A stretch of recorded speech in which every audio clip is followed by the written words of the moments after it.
The Book of Disquiet by Fernando Pessoa. 40.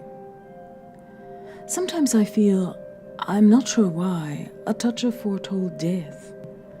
Perhaps it's an indefinite sickness which, because it doesn't materialize in pain, tends to become spiritualized in nothingness, the end.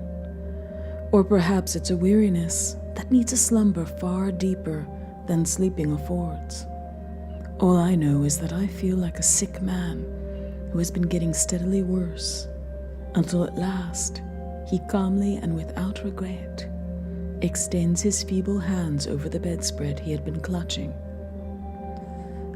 And then I wonder what this thing is that we call death. I don't mean the mystery of death, which I can't begin to fathom, but the physical sensation of ceasing to live. Humanity is afraid of death, but indecisively. The normal man makes a good soldier in combat. The normal man, when sick or old, rarely looks with horror at the abyss of nothing, though he admits its nothingness. This is because he lacks imagination. And nothing is less worthy of a thinking man than to see death as a slumber. Why a slumber if death doesn't resemble sleep? Basic to sleep is the fact we wake up from it, as we presumably do not from death. If death resembles sleep, we should suppose that we wake up from it. But this is not what the normal man imagines.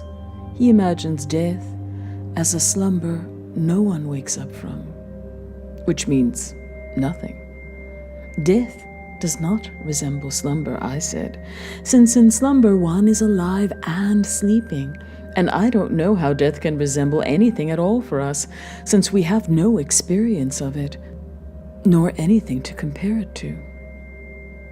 Whenever I see a dead body, death seems to me a departure. The corpse looks to me like a suit that was left behind. Someone went away and didn't need to take the one and only outfit he'd worn.